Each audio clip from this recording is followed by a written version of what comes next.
ମରଣ ବିଜୟୀ ଯୀଶୁଙ୍କର ଅଶେଷ ଅଶେଷ ଧନ୍ୟବାଦ ପ୍ରଶଂସା ଗୌରବ ହେଉ। ଯୀଶୁ ଜଗତରେ ସେ ମୃତ୍ୟୁବରଣ କରି ବିଜୟ ହେବା ପରେ ତାଙ୍କୁ ପ୍ରଭୁ ନାମ ବା ଖ୍ରୀଷ୍ଟ ନାମ ଦିଆଗଲା। ସେ ଅଭିଷିକ୍ତ ହେଲେ। ପ୍ରଭୁ ନାମର ଅର୍ଥ ହେଲା ଭୂପୃଷ୍ଠର ବିଜୟକାରୀ ବା ଭୂପୃଷ୍ଠକୁ ଜୟ ପ୍ରଦାନ କରିଥିବା ବ୍ୟକ୍ତି ବୋଲିକି ବୁଝାଯାଏ। ଯୀଶୁଖ୍ରୀଷ୍ଟ ପୁନରୁତ୍ଥାନ ହେବା ପରେ ସେ ଅନେକଙ୍କୁ ଦର୍ଶନ ଦେଇଛନ୍ତି। ସେଥିମଧ୍ୟରୁ ଆମେ ଜହନ 21 ପର୍ବର କିଛି ଅଂଶ ଆଲୋଚନା କରିବା, ଯାହା ଯୀଶୁ 7 ଜଣ ଶିଷ୍ୟଙ୍କୁ ସେ ଦର୍ଶନ ଦେଉଛନ୍ତି। ଏଥିର ମୁଁ ଶିରୋନାମା ଦେଇଛି ଦର୍ଶନରୁ ପଶ୍ଚାତଗମନ ବା ଦର୍ଶନରୁ ପଳେଇ ଯିବା, ଅବାଟରେ ଯିବା। ଯୀଶୁ ଶିଷ୍ୟମାନଙ୍କୁ ସେ ତାଙ୍କ ସେବା କାର୍ଯ୍ୟ ପାଇଁ ସେ ବାଛୁଛନ୍ତି। ତାଙ୍କ ପରବର୍ତ୍ତୀ ସମୟରେ ଏମାନେ ଯେ ତାଙ୍କ ସେବା କାର୍ଯ୍ୟକୁ ପୁରା କରିବେ, ଏଥିପାଇଁ ସେ କୌଣସି ଗାଁ ଗହଳିରୁ ନ ବାଛି ସେ ସମୁଦ୍ର କୂଳରେ, ସେ ପୁଷ୍କରିଣୀ ମାନଙ୍କରେ, ଏପରିକି ଅନେକ ଜାଗାମାନଙ୍କୁ ସେ ବୁଲୁଥିବା ବେଳେ ତାଙ୍କ ସେବା କାର୍ଯ୍ୟ ମଧ୍ୟରେ ଶିଷ୍ୟମାନଙ୍କୁ ବାଛିଲେ। ସେମାନଙ୍କୁ ସେ 3 ବର୍ଷ 6 ମାସ ତାଲିମ ମଧ୍ୟ ଦେଲେ। କେମିତି ସେବା କାର୍ଯ୍ୟ କରାଯିବ ସମସ୍ତ ବିଷୟ ସେମାନେ ଦେଖୁଥିଲେ। ଆମେ ଜହନ 21 ପର୍ବର ତାର 3 ପଦରୁ ଆରମ୍ଭ କରିବା। ସିମୋନ ପିତର ସେମାନଙ୍କୁ କହିଲେ, ମୁଁ ମାଛ ଧରିବାକୁ ଯାଉଅଛି। ସେମାନେ ତାଙ୍କୁ କହିଲେ, ଆମ୍ଭେମାନେ ମଧ୍ୟ ତୁମ ସଙ୍ଗରେ ଯିବୁ। ସେମାନେ ବାହାରି ଯାଇ ନୌକାରେ ଚଢ଼ିଲେ, ଆଉ ସେହି ରାତ୍ରିରେ କିଛି ଧରି ପାରିଲେ ନାହିଁ। ଆମେ ଦେଖୁଛୁ ଯୀଶୁ ଶିଷ୍ୟମାନଙ୍କୁ ତାଙ୍କ ସେବାର ପରବର୍ତ୍ତୀ ପର୍ଯ୍ୟାୟରେ ଯେପରି ସେମାନେ ତାକୁ ପ୍ରଚାର ପ୍ରସାର କରିବେ, ତୁଲେଇ ପାରିବେ, ଏଥିପାଇଁ ସେ ବାଛିଛନ୍ତି। କିନ୍ତୁ ଏହି 3 ପଦରେ ପିତର ଆଜି ସେ ଯେତେବେଳେ ତାଙ୍କ ଦର୍ଶନରୁ ସେ ଅଲଗା ଯାଉଛନ୍ତି, ଯେଉଁ ଦର୍ଶନ ଯୀଶୁ ଦେଇଥିଲେ, ଦେଖେଇଥିଲେ, ସେ ଦର୍ଶନରୁ ସେମାନେ ଅଲଗା ଯାଉଛନ୍ତି। ନିଜ ଇଚ୍ଛାରେ ଯାଉଛନ୍ତି। ଯୀଶୁଙ୍କ କଥା ଆଉ ସେମାନେ ମନେ ପକାଉନାହାନ୍ତି। ଆପଣମାନେ ଜାଣିଥିବେ ଅନେକ ଲୋକ ଆଜି ଟ୍ରେନିଂକୁ ଯାଆନ୍ତି, ତାଲିମ ପ୍ରାପ୍ତ ହୁଅନ୍ତି, କଲିଂ ପାଆନ୍ତି, କିନ୍ତୁ ପରବର୍ତ୍ତୀ ସମୟରେ ସେମାନେ ଚାକିରି କରନ୍ତି। ଅନେକ ଲୋକ ଆଜି ଜଗତର କାର୍ଯ୍ୟ ପ୍ରତି ଆସକ୍ତ ହୁଅନ୍ତି, ଯେହେତୁ ପ୍ରଭୁଙ୍କର ଆହ୍ୱାନ ବାସ୍ତବରେ ସେମାନେ ଜାଣିନଥାନ୍ତି, ଅପେକ୍ଷା କରନ୍ତି ନାହିଁ, ସେହି ଦର୍ଶନକୁ ସେମାନେ ଜାଣନ୍ତି ନାହିଁ। ଯଦି ବାସ୍ତବରେ ଆମେ ଦେଖିବା ପ୍ରେରିତ ପୁସ୍ତକ 26:19 ପଦରେ ଏଠାରେ ଏପରି ଲେଖା ଅଛି, ପାଉଲ କହୁଛନ୍ତି, ଅତଏବ ହେ ରାଜନ ଆଗ୍ରିପା, ମୁଁ ସେହି ସ୍ୱର୍ଗୀୟ ଦର୍ଶନର ଅବାଧ୍ୟ ହେଲି ନାହିଁ। ଯେଉଁମାନେ ଦର୍ଶନ ପାଇଥାନ୍ତି, ସେ ଦର୍ଶନକୁ ସେମାନେ ବ୍ୟବହାର କରିବାକୁ ପଡ଼ିବ, ଅପେକ୍ଷା କରିବାକୁ ପଡ଼ିବ। ଦର୍ଶନରେ ଏପରି ଯେ କଷ୍ଟ ଆସିଥାଏ, ଆଜ୍ଞା ଯେଉଁମାନେ ଜାଣିଛନ୍ତି ସେମାନେ ହିଁ ଅନୁଭବୀ ଅଟନ୍ତି। ପ୍ରଭୁଙ୍କ ସେବା କାର୍ଯ୍ୟ ଏତେ ସହଜ ନୁହେଁ। ଆଜି ଭଲ ଭଲ ଖାଇବେ ତ ପ୍ରଭୁଙ୍କର ସେବା କାର୍ଯ୍ୟ କରୁଥିବେ, ଯଦି ଅଭାବ ହେଲା ଛାଡ଼ି ଦେଇ ନିଜ କାମ କରିବେ। ଏମିତି ଅନେକ ଆମେ ଦେଖୁଛୁ ଯେଉଁମାନେ ଜଗତର କାର୍ଯ୍ୟରେ ବର୍ତ୍ତମାନ ସୁଦ୍ଧା ଅଛନ୍ତି। ପ୍ରଭୁଙ୍କର କାର୍ଯ୍ୟ କରୁଥାଏ କେମିତିକା ଆହ୍ୱାନ, ଏଟା ମୁଁ ଜାଣେ ନାହିଁ। ପିତର ଆଜି ସେଦିନ ସେ ଆହ୍ୱାନକୁ ସେ ଜାଣିପାରିଲେ ନାହିଁ। ସେ ବୋଧେ ପାଶୋରି ଗଲେ। ପ୍ରଭୁ ମଲା ପରେ ତାର ଜୀବନର ସେ ଦର୍ଶନ ବି ମରିଗଲା ବୋଧେ, ଆଉ ପୁନରୁତ୍ଥାନ ହେଲା ପରି ପୁନରୁତ୍ଥାନ ହେଇପାରିଲା ନାହିଁ।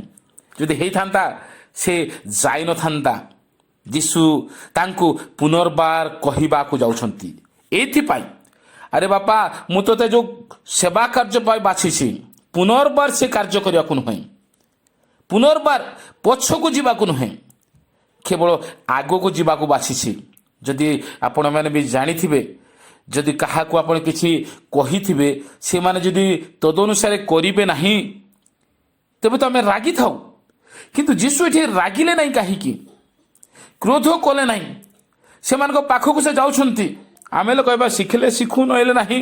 ଆରେ କେତେ ବୁଝେଇଲି ତାକୁ ଟ୍ରେନିଂ ଦେଲି, ତାକୁ ଏମିତି କଲି ସେମିତି କଲି, ପୁଣି ସେ ଖରାପ କାମ କରିବାକୁ ଯାଉଛି, ସେ ଭୁଲ ରାସ୍ତାରେ ଯାଉଛି। କିନ୍ତୁ ଯୀଶୁ ଦୟାମୟ, ସେ କ୍ରୋଧରେ ଧୀର। ସେ ଆଜି ପିତରଙ୍କୁ ପୁଣି ତାଙ୍କ ଶିଷ୍ୟମାନଙ୍କୁ ସେ ଶିକ୍ଷା ଦେବାକୁ ଯାଉଛନ୍ତି। ଏହି କାର୍ଯ୍ୟ କରିବାକୁ ହେବ ନାହିଁ, ମୁଁ ଏଥିପାଇଁ ତୁମକୁ ବାଛି ନାହିଁ। ପ୍ରଭୁ ଆଜ୍ଞା ଅନେକ ଲୋକମାନଙ୍କୁ ଗୋଟେ ଗୋଟେ ଭଲ ଭଲ ଉଦ୍ଦେଶ୍ୟରେ ବାଛିଛନ୍ତି, ଅନେକ ସ୍ଥାନମାନଙ୍କ ରଖିଛନ୍ତି। ତାକୁ ଆପଣ ଅପେକ୍ଷା କରନ୍ତୁ, ସେ ଦର୍ଶନକୁ ଅପେକ୍ଷା କରନ୍ତୁ, ତରବର ଭାବରେ କାର୍ଯ୍ୟ କରନ୍ତୁ ନାହିଁ। ମୁଁ ତ ଅନେକ କଥା କହିବା ପାଇଁ ଇଚ୍ଛା ଅଛି, କିନ୍ତୁ ଏହି ସ୍ଥାନରେ ଆମେ ଯେଉଁ ମେସେଜକୁ ଆମେ ଦେଖିବା ପାଇଁ ଯାଉଛୁ, କେତୋଟି ପଦକୁ ନେଇ ଏଥିପାଇଁ ମୁଁ ସଂକ୍ଷିପ୍ତରେ କହିବି। ଯେତେବେଳେ ଆମେ ଜାଣୁଛେ ପଣ୍ଡିତମାନେ ସେମାନେ ଆସିଲେ ଜେରୁସାଲାମକୁ ଆସିଲା ପରେ, ବେଥଲେହେମକୁ ଆସିଲା ପରେ, ସେମାନଙ୍କର ଆଜି ନିଜର ଓନ୍ ଡକ୍ଟ୍ରିନ୍, ନିଜର ଇଚ୍ଛା, ନିଜର ବୁଦ୍ଧି ଜ୍ଞାନକୁ ସେମାନେ ଲଗାଉଛନ୍ତି। ଯେଉଁ ତାରା ସେମାନଙ୍କୁ ବର୍ଷ ବର୍ଷ ଧରି ରାସ୍ତା କଢ଼େଇକି ଆଣିଥିଲା, ସେଇ ରାସ୍ତାକୁ ସେମାନେ ଅପେକ୍ଷା କଲେ ନାହିଁ। କୁଆଡ଼େ ଗଲା, କାହିଁକି ଗଲା? କିନ୍ତୁ ନିଜର ବୁଦ୍ଧି ଜ୍ଞାନ, ନିଜର ମାଇଣ୍ଡକୁ ବ୍ୟବହାର କରିବା ଦ୍ୱାରା, ନିଜର ଡକ୍ଟ୍ରିନ୍କୁ ବ୍ୟବହାର କରିବା ଦ୍ୱାରା ସେମାନେ ଭୁଲ ରାସ୍ତାରେ ପଳେଇଲେ। ଯଦି ସେଇ ତାରାକୁ ଅପେକ୍ଷା କରିଥାନ୍ତେ, ସେମାନେ ହୁଏତ ଆଉ ସେ ସମସ୍ତ ଭୁଲ କରିବାକୁ ପଡ଼ିନଥାନ୍ତା। କିନ୍ତୁ ଏହା ମଧ୍ୟ ପ୍ରଭୁଙ୍କର ଭବିଷ୍ୟତବାଣୀ ସଫଳ ହେବା ପାଇଁ ଘଟିଥିଲା। ତଥାପି ଏଥିରୁ ଆମେ ଜାଗ୍ରତ ହେବା ଦରକାର ଯେ ଆମେ କେତେବେଳେ ଏମିତି ନିଜର ବୁଦ୍ଧି ଜ୍ଞାନରେ ଚାଲୁ କି ଯାଉ କି ଯଦ୍ୱାରା ପ୍ରଭୁଙ୍କର ଉଦ୍ଦେଶ୍ୟ ଲକ୍ଷ୍ୟ ଭୁଲ ହେଇପାରେ। ଏ ସ୍ଥାନରେ ଆମେ ଦେଖୁଛୁ ଯେତେବେଳେ ସେମାନେ ପିତରଙ୍କ କଥାରେ ବାକି ସବୁ ଶିଷ୍ୟମାନେ ବି ଗଲେ, ବାକି ସବୁ ଶିଷ୍ୟମାନେ କହିଲେ ନାହିଁ ଏଇଟା ଭୁଲ ହେବ ପିତର ଭାଇ, ଆମେ ଏମିତି କରିବା ନାହିଁ, କହିଲେ ନାହିଁ। ସେମାନେ ବି ସମସ୍ତେ ଗଲେ, ଏକମତ ହେଲେ। କିନ୍ତୁ ମୁଁ କହିବି ବିପଥ ଗମନର ଫଳ ଶୂନ୍ୟ ଅଟେ।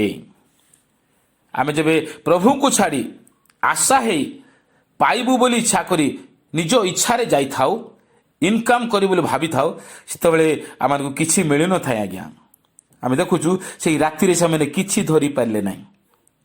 ଚାରିପଦକୁ ଆମେ ଯିବା, କିନ୍ତୁ ପାହାନ୍ତା ହେଲା ପରେ ଯୀଶୁ କୂଳରେ ଠିଆ ହୋଇଛନ୍ତି। ଯୀଶୁ ବୋଲି ଶିଷ୍ୟମାନେ ଜାଣିଲେ ନାହିଁ।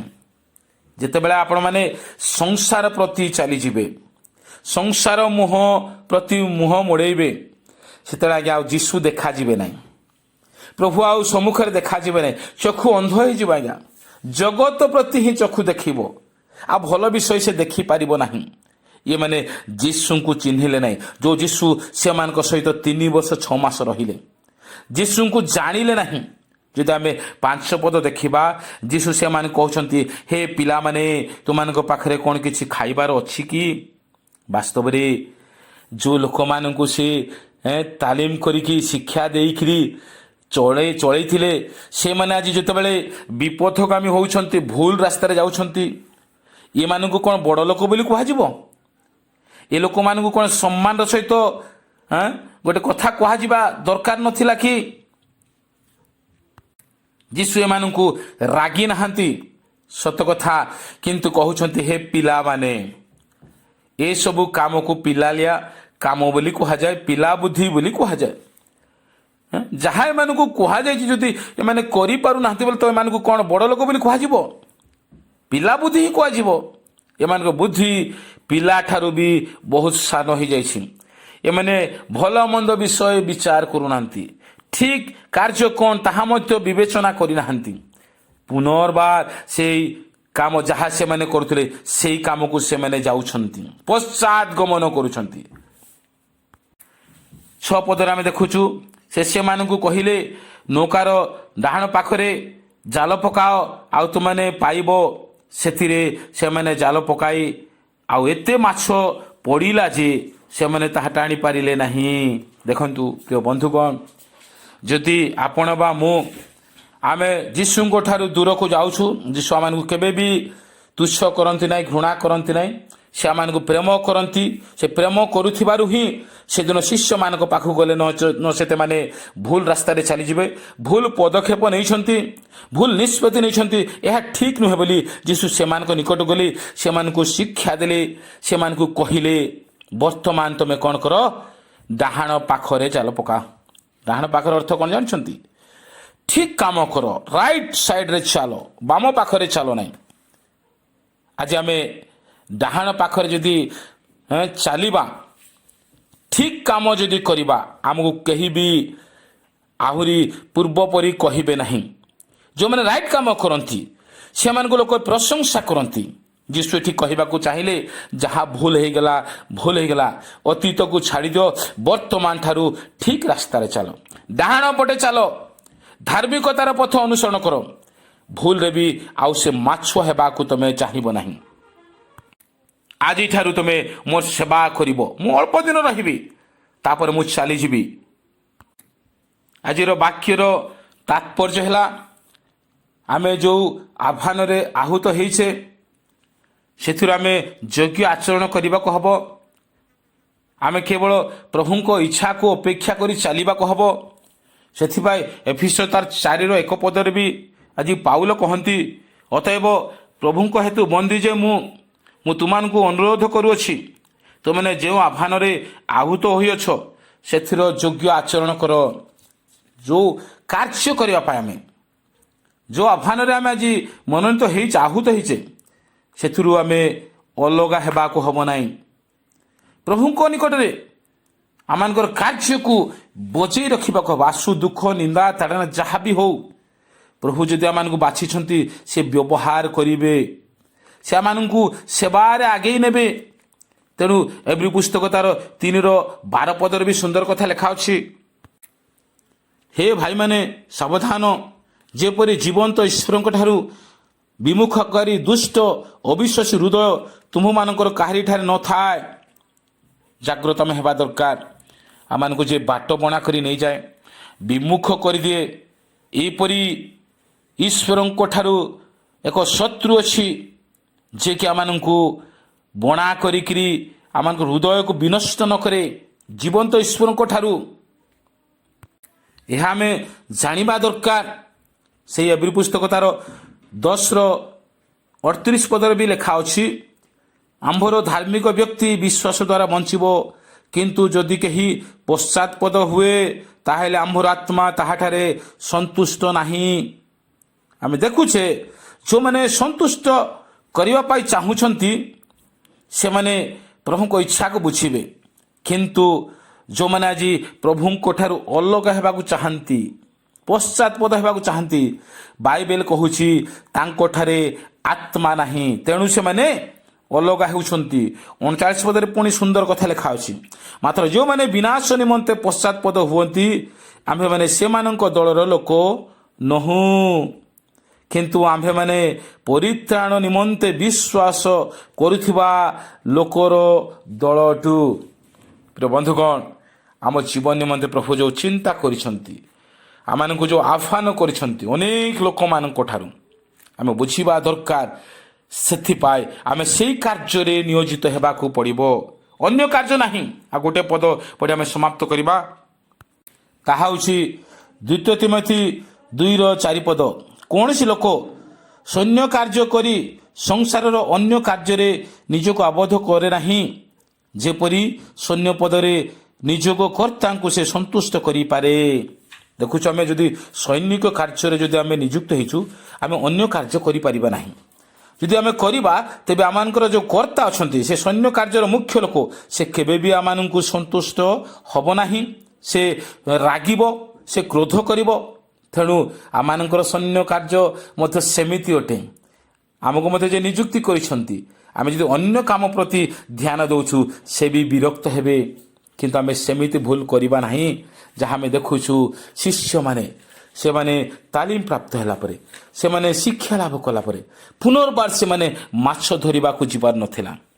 ଏମାନଙ୍କର ଯେଉଁ ନିଷ୍ପତ୍ତି ଭୁଲ ଥିଲା ବୋଲି ଯୀଶୁ ନିଜେ ସେମାନଙ୍କ ନିକଟକୁ ଆସିଲେ, ସେମାନଙ୍କୁ ସଚେତନ କଲେ, କହିଲେ ତୁମେ ବର୍ତ୍ତମାନ ରାଇଟ୍ ସ୍ଥାନରେ, ଠିକ୍ ସ୍ଥାନରେ ତୁମେ କାର୍ଯ୍ୟ କର, ଆଉ ଭୁଲ ପଥରେ କେବେ ବି ଯାଅ ନାହିଁ। ପ୍ରଭୁ ଏ ବାକ୍ୟ ଦ୍ୱାରା ଆମମାନଙ୍କୁ ଆଶୀର୍ବାଦ କରନ୍ତୁ। ଆମେନ୍।